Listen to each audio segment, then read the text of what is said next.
Asking moments happen in step 1. Asking moments happen in step 5. Can you imagine the difference in asking with no resistance?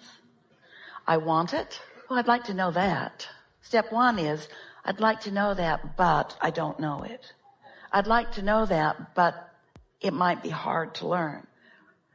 Step 5 is, I like to know that. It's focus. A question or an asking is a focus. So when you ask or focus with no resistance, and you join forces with the resources who, here's the thing, and don't let this disappoint you. Let this enliven you. It does us. Whenever you ask, whether you're in step 5 or step 1, whenever you ask, it's a step 5 moment for us. Whenever you ask, the universe expands, because when you ask, the answers flood into your vortex. When you ask whatever you are asking for, and so the universe expands. So when you ask from a step 1 moment, you launch the rocket, but there's a tug of war going on within you.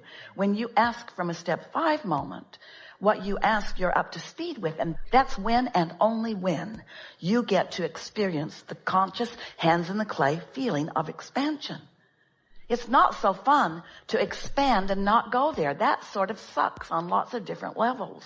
And that's why you begin to call yourself ineffective or inept or not good at it. Because when you keep asking and you don't go, when you keep asking and you don't go, or when you ask from a step 1 moment and then later you allow the answer to come, but you are not as easily able to make the association between what you asked for and the answer that came, because there's so much time distance between them.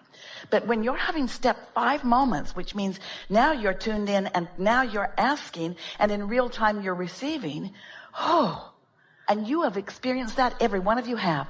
That's when you feel passion. That's when you are fascinated. That's when you feel that feeling of energy. That's that feeling of exhilaration. That's what that is. And it doesn't have to be as fleeting for you as it is. It is something that you can deliberately accomplish because you now understand how the laws of the universe work.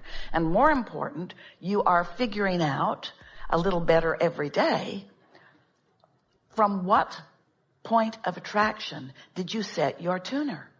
Who set my tuner?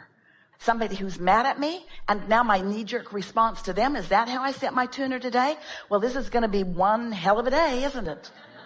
I set my tuner like that, and now is everybody in a bad mood? No, but everybody you meet's going to be, pretty much. What are you fascinated with? Problems and struggles and things like that? Or are you fascinated with movement? Are you fascinated with the intricacies of your daydream? Are you fascinated with the powerful universe? Are you fascinated with the content of your vortex, all of the ingredients that you've put there? Are you fascinated with the way in which those ingredients can come together in never-ending, pleasing, and yet more satisfying ways?